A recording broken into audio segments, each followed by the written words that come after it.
안녕하세요. 저는 아랍에미리트 두바이 국제공항에서 항공 관제사로 일하고 있는 릴라 알무탈이라고 합니다. 관제탑에서의 제 일상은 매 순간 긴장과 집중의 연속이에요. 수천만 명의 생명이 오가는 하늘길을 지키는 건 말 그대로 신뢰로 완성되는 일이니까요. 그래서인지 저는 인간관계보다는 시스템과 매뉴얼을 더 신뢰하는 편이었죠. 하지만 그런 저조차도 한 나라에 대해 이렇게 확고한 선입견을 가지고 있을 줄은 몰랐습니다. 그 나라는 바로 한국입니다. 제가 가진 한국에 대한 이미지는 단순했어요. 기술은 세계 최고 하지만 사람들은 차갑고 감정 표현이 적으며 외국인에게는 거리감이 있다. 이런 편견이 어디서 생겼는지조차 기억나지 않을 정도로 저에겐 자연스러운 사실처럼 굳어져 있었습니다. 한국 드라마나 케이팝이 전 세계를 강타하고 있다는 건 알고 있었어요. 하지만 저는 그런 것들을 엔터테인먼트로만 소비했을 뿐 한국이라는 나라에 대한 호감으로 연결된 적은 없었습니다.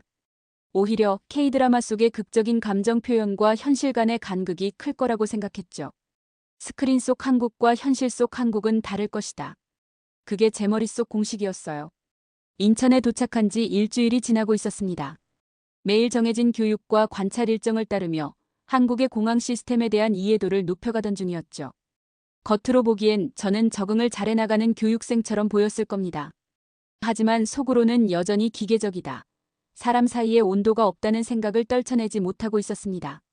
그러던 어느 날 공항에서 새로운 무인 드론 항공 제어 시스템의 실전 테스트가 진행된다는 소식을 들었고 저는 기술협력국 대표로서 그 현장에 초대되었습니다. 드론 시스템이 뭐 새삼스럽나. 솔직히 큰 기대는 없었습니다. 두바이도 스마트 공항 시스템은 세계적으로 손꼽히니까요. 하지만 그날 제가 경험한 일은 제가 살아오며 쌓아온 수많은 확신과 편견들을 한순간에 깨부수는 계기가 되었습니다. 오전 10시 인천공항 제어센터 지하 2층에 있는 디지털 통제실. 유리벽 너머의 거대한 화면들과 조용하게 움직이는 전문가들. 고요하지만 긴장감이 감도는 그 공간에서 드론 시연이 시작되었습니다. 처음에는 그저 평온했어요. 화면에 잡힌 드론들이 활주로 주변을 선회하고 AI 기반 알고리즘이 실시간으로 데이터를 분석하고 있었죠. 그런데 18분쯤 지났을까. 시스템의 일부 패널에서 붉은 알림창이 떠올랐습니다. 의심스러운 외부 신호 유입 감지. 처음엔 단순 오류일 거라 생각했습니다. 시연 중 예기치 못한 버그나 일시적인 네트워크 지연. 하지만 한유진 팀장이 즉시 대처에 들어가는 걸 보고 저도 뭔가 심상치 않다는 걸 직감했습니다. C-12 프로토콜 즉시 전환. 모든 트래픽 로그 백업 시작합니다. 통신망 분리. 물리적 차단 실행하세요. 릴라 씨, 두바이에서 보안 대응 경험 있다고 하셨죠? 이 로그 분석 좀 도와주세요. 제 눈앞에서 벌어지는 일은 단순한 테스트 대응이 아니었습니다. 모든 인원이 마치 각자의 위치에서 자동으로 반응하듯 움직였고 영어와 한국어가 번갈아 통제실을 메웠습니다. 그리고 그 중심에 선 사람이 바로 한유진 팀장이었습니다. 단정한 헤어스타일과 날렵한 눈빛, 명확한 언어와 다정한 태도. 그녀는 혼란 속에서도 침착하게 팀을 이끌었습니다.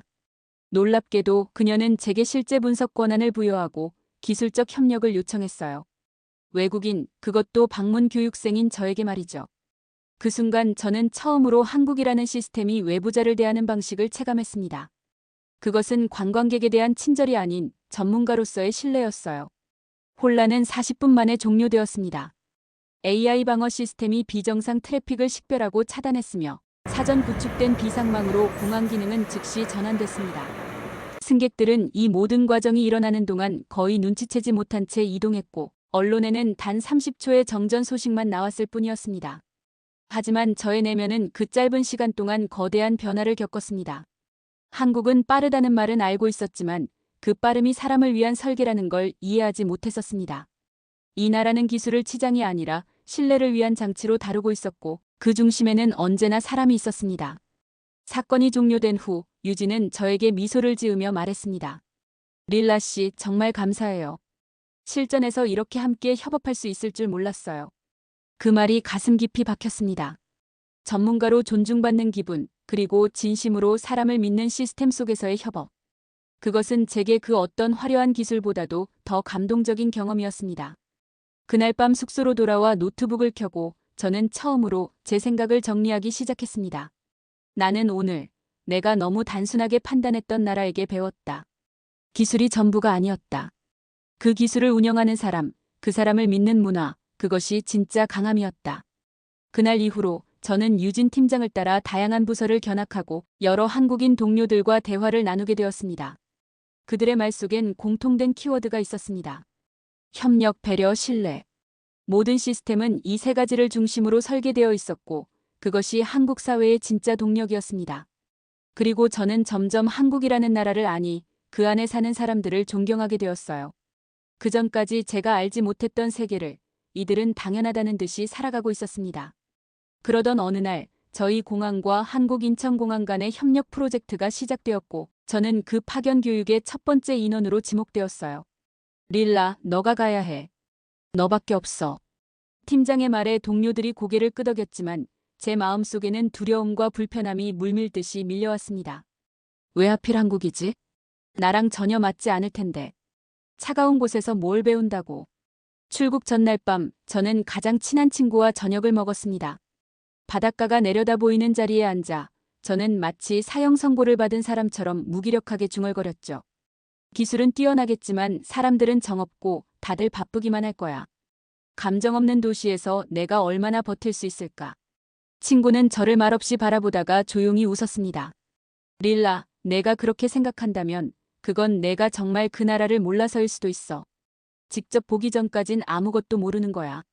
그 말이 왠지 더 짜증났습니다. 저는 누가 봐도 성공한 커리어 우먼이었고 국제적인 감각을 갖춘 전문인이었어요. 세계 각국의 관제사들과 협업하고 다국적 프로젝트를 조율해온 저에게 모른다는 말은 자존심을 건드리는 일이었죠. 그렇게 마지못해 비행기에 탑승했고 저는 인천으로 향했습니다. 비행기 창밖으로 끝없이 펼쳐진 밤하늘을 보며 제 마음은 더 굳어졌어요. 역시 이번엔 그냥 일이다. 아무것도 기대하지 말자. 감정도 경험도 다 내려놓고 가자. 그런데 인천공항에 도착했을 때 예상치 못한 첫 번째 충격이 시작됐습니다. 공항의 시스템은 제가 경험한 어떤 공항보다도 정돈되고 조용했습니다. 사람들은 말없이 빠르게 움직였고 안내 직원은 영어에 능숙하며 정확한 응대를 해줬어요.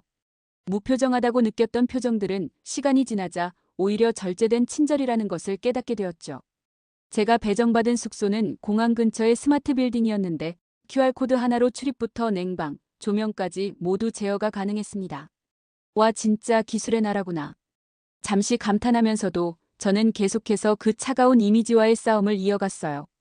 첫 출근 날 인천공항의 교육 담당자인 박 대리는 저를 반갑게 맞이해 주었습니다. 그는 유창한 영어로 저에게 한국식 인사 예절과 시스템 교육 일정을 설명해 주었고 끝으로 이렇게 말했어요. 한국에서는 무엇보다 협력과 신뢰를 중요하게 생각합니다. 기계가 아닌 사람이 중심이에요. 그 말이 이상하게 귀에 거슬렸습니다. 사람 중심이라고? 이 나라가? 너무 형식적인 거 아냐? 그런 제 마음을 비웃기라도 하듯 그날 오후 제가 진짜 한국을 마주하는 일이 벌어졌습니다. 드론 시스템 시연이 있던 날이었어요. 저는 단순히 관찰자로 참여했을 뿐이었는데 누군가의 손가락 끝에서 시작된 사이버 공격이 공항 전체를 위기로 몰아넣기 시작했어요. 그 순간부터 저는 정말 전혀 다른 세계에 발을 들이게 된 겁니다. 한국에 온 지 2주가 지나고 있었어요. 처음 며칠간은 그저 시스템에 놀라고 사람들의 절제된 태도에 당황하던 시기였다면 그 이후는 조금씩 한국이라는 사회를 내 눈으로 바라보게 된 시간이었습니다. 그리고 그 중심에는 한 사람, 바로 한유진 팀장이 있었습니다. 그녀는 단지 공항 시스템을 운영하는 직장 동료가 아니었어요. 어느새 그녀는 제가 한국이라는 복잡하고 낯선 문화를 이해할 수 있도록 조용히 손을 내밀어준 가이드 같은 존재가 되었죠. 우리는 일과 끝난 뒤 종종 공항 인근의 작은 식당이나 카페에서 이야기를 나눴습니다. 릴라 씨, 오늘은 순두부찌개 먹어봤어요? 오늘은요? 비 오는 날엔 파전이 최고예요. 그녀는 무심한 듯 자상했고 단정한 모습 속에 묘한 따뜻함이 있었습니다. 한국의 문화는 그녀를 통해 천천히 하지만 확실히 제 안에 스며들고 있었죠. 그러던 어느 날 저녁이었습니다. 그날은 유진과 프로젝트 중간 발표를 성공적으로 마친 뒤 소규모 회식을 하기로 한 날이었어요. 공항 근처의 작고 따뜻한 분위기의 고깃집. 처음엔 낯설었던 한국식 테이블 문화도 이제는 제법 익숙해졌습니다. 이제 나 조금은 한국을 알게 된 걸까? 그렇게 생각하며 고기를 한 점 집어넣는 순간 갑자기 왼쪽 어금니에서 뚝 소리가 났어요. 입안을 조심스럽게 만져보니 예전에 두바이에서 치료받았던 레진 충전재가 떨어진 거였어요. 순간 식은땀이 났습니다. 여기서 치과는 어떻게 가야 하지? 응급도 아닌데 밤 8시에 병원이 열려 있을까? 유진 앞에서 이 상황이 너무 창피한데. 저는 조용히 젓가락을 내려놓고 말했어요. 유진 씨, 저 괜찮은데 조금 문제가 생겼어요. 이가. 유진은 바로 눈치를 챘습니다. 이가 아프세요? 괜찮아요? 아니요, 그냥 옛날에 치료했던 부분이 좀 떨어진 것 같아요. 신경 쓰지 마세요. 그런데 그녀는 단호하게 말했어요. 그럼 지금 치과 가요. 근처에 제가 아는 야간 진료병원 있어요. 순간 당황스러웠습니다. 한국 사람들은 감정을 잘 드러내지 않는다고 생각했는데 그녀의 행동은 이해를 넘어선 책임감과 배려였거든요. 아니에요, 너무 무례해요. 지금은 회식 자리인데. 괜찮아요. 이럴 땐 건강이 우선이에요. 제가 책임지고 모실게요. 결국 우리는 자리를 일찍 마치고 택시를 타고 병원으로 향했습니다.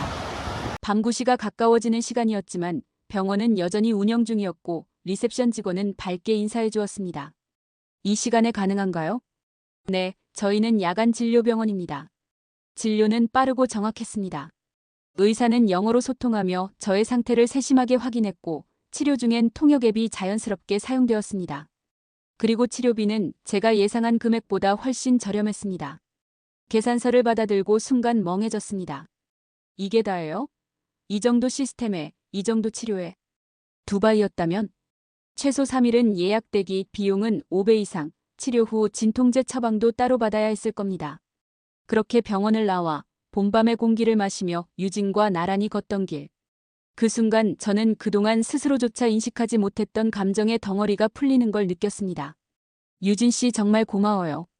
이건 단순한 친절이 아니라 진짜 진심이잖아요. 릴라 씨, 한국은요, 좀 늦게 마음을 보여줘요. 그런데 한번 열리면 오래 갑니다. 그녀의 말은 단순한 문장이 아니었어요. 그건 한국 사회 전체를 설명하는 은유처럼 느껴졌습니다. 그날 이후 저는 한국이라는 나라를 시스템으로만 보던 시선을 걷어냈습니다. 이 나라는 기술과 질서 속에서도 사람의 감정을 가장 중요하게 여기는 곳이었습니다. 무표정한 서비스 이면에 깃든 신중한 배려. 공식적인 태도 뒤에 숨은 진심의 마음씀. 저는 한국에 왔던 이유를 다시 생각하게 되었습니다. 나는 왜 여기에 왔을까? 단지 기술을 배우기 위해서였을까? 아니었습니다. 한국은 제게 이해라는 새로운 기술을 가르쳐주고 있었어요. 서로 다른 문화를 어떻게 존중하고 어떻게 연결할 수 있는지를. 그리고 그 연결의 중심에 있는 사람이 유진이었어요. 제가 한국을 이해하게 된 이유. 그리고 다시는 예전으로 돌아갈 수 없게 만든 사람. 출국까지 남은 시간은 이틀. 짐은 어느 정도 정리되어 있었고 책상 위에는 복귀 항공권이 깔려 있었습니다. 하지만 제 마음은 그 어느 때보다 무겁고 혼란스러웠습니다. 제게 있어 한국은 처음부터 일시적인 임무지였어요. 그 어떤 감정도 남기지 않고 시스템만 보고 배울 것만 배우고 돌아갈 계획이었죠. 그런데 지금은 오히려 돌아간다는 사실이 낯설게 느껴졌습니다. 매일 아침 공항으로 향하는 길목, 편의점 앞에서 오뎅 국물을 마시며 하루를 시작하던 그 익숙한 순간들. 점심시간마다 오늘은 뭘 먹어볼까? 고민하며 직원 식당의 반찬을 고르던 소소한 즐거움. 퇴근길 지하철에서 이어폰을 꽂고 듣던 한국 발라드들. 어느새 이 나라의 리듬이 제 삶의 일부가 되어 있었고 그건 단순한 적응이 아니라 진심 어린 정서적 연결이었습니다. 그 중심에는 역시 한유진이 있었습니다. 그녀는 제가 한국에서 처음으로 마음을 열게 된 사람, 그리고 기술과 사람 사이를 연결하는 다리가 되어준 사람이었습니다. 출국 전날 유진과 마지막 저녁 식사를 하기로 했습니다. 서울 남산 근처의 작은 한식 레스토랑, 창밖으로는 봄꽃이 흩날리고 있었어요. 유진 씨, 오늘 고마워요. 이 자리는 저한테 정말 의미 있는 시간이 될 것 같아요.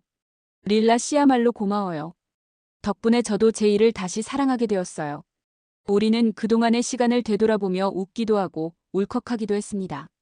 그리고 식사가 끝날 무렵 유진이 조심스레 물었어요. 그럼 내일 떠나는 거예요? 응. 원래는 그랬지. 근데 나 아직 결정을 못했어요. 왜요?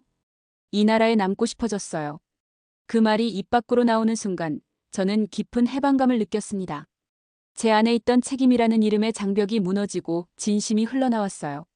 나는 처음에 이 나라가 차갑다고 생각했어요. 근데 이제는 그 차가움이 절제된 배려였다는 걸 알아요. 한국은 너무 빨라서 마음까지 놓치고 사는 줄 알았는데 그건 오히려 마음을 더 소중히 여겨서 조심스럽게 다루는 거였어요. 유진은 조용히 고개를 끄덕였습니다. 그리고 말없이 제 손을 꼭 잡아주었습니다. 그 따뜻한 손길에서 저는 처음으로 떠나고 싶지 않다는 감정을 확신하게 되었습니다. 그날 밤 숙소로 돌아와 저는 노트북을 열고 복귀 항공권을 취소했습니다. 다음 날 아침 공항본부 측에 공식적으로 귀국 연기와 한국 측 협력 연장 요청을 메일로 보냈어요. 그리고 그 결정은 곧 하나의 새로운 기회로 이어졌습니다. 인천공항 보안기획국과 국토부 산하협력단으로부터 저에게 한마이너스 UAE 항공보안협력자문관이라는 직책을 제안해왔습니다. 릴라 씨처럼 양국 시스템을 모두 이해하고 문화적 교차점에서 중재할 수 있는 인물은 드뭅니다. 정식으로 한국 측과 협력해 보시겠습니까? 그 제안을 받는 순간 저는 한치의 망설임도 없이 대답했습니다. 네. 제가 이 연결을 시작하겠습니다. 이제 저는 더 이상 외국인 방문자가 아니었습니다. 한국이라는 나라의 일부가 되었고 이 나라가 가진 사람 중심의 기술 철학을 중동에 알릴 수 있는 다리가 되었습니다. 며칠 뒤 공식 임명을 받고 저는 유진과 함께 처음으로 양국 협의회에 참석했습니다. 그 자리에서 저는 이렇게 말했습니다. 기술은 사람을 위한 것입니다. 그리고 진정한 연결은 기술보다 사람의 이해에서 비롯됩니다. 한국은 제게 기술의 정교함을 넘어 사람의 따뜻함을 가르쳐준 나라입니다. 저는 이제 이 두 세계를 연결하는 포탈이 되고 싶습니다. 사람들이 박수를 쳤고 저는 무대에서 내려와 유진과 눈을 마주쳤습니다. 그녀는 조용히 웃고 있었어요. 그 웃음이 제 인생의 새로운 시작을 상징하는 것 같았습니다. 이 글을 한국에 전합니다. 저는 릴라 알무타리. 아랍에미리트 출신 항공 관제사였고 지금은 한국의 항공보안 협력자문관입니다. 한국은 제게 이해의 기술, 정의 언어, 신뢰의 시스템을 가르쳐준 나라입니다. 저는 이곳에서 배운 것을 전 세계에 전하고 싶습니다. 그리고 다시 한번 말하고 싶어요. 기술이 사람을 연결하는 것이 아니라 이해가 사람을 연결합니다. 이것이 바로 제가 경험한 진짜 코리아 포탈의 이야기입니다. 여러분은 릴라의 여정을 어떻게 보셨나요? 단순한 기술 교류를 넘어 사람과 사람 사이의 이해가 만들어낸 이 연결. 여러분은 어떻게 느끼셨는지 댓글로 들려주세요. 한국이라는 나라가 누군가의 인생을 바꾸는 계기가 될 수 있다는 사실, 놀랍지 않으신가요? 이 이야기가 조금이라도 감동을 주었다면 한국의 숨은 매력을 더 많은 사람들과 나눌 수 있도록 좋아요와 구독, 그리고 알림 설정까지 부탁드려요. 다음에도 한국을 통해 전해지는 따뜻하고 놀라운 이야기로 다시 찾아오겠습니다. 감사합니다.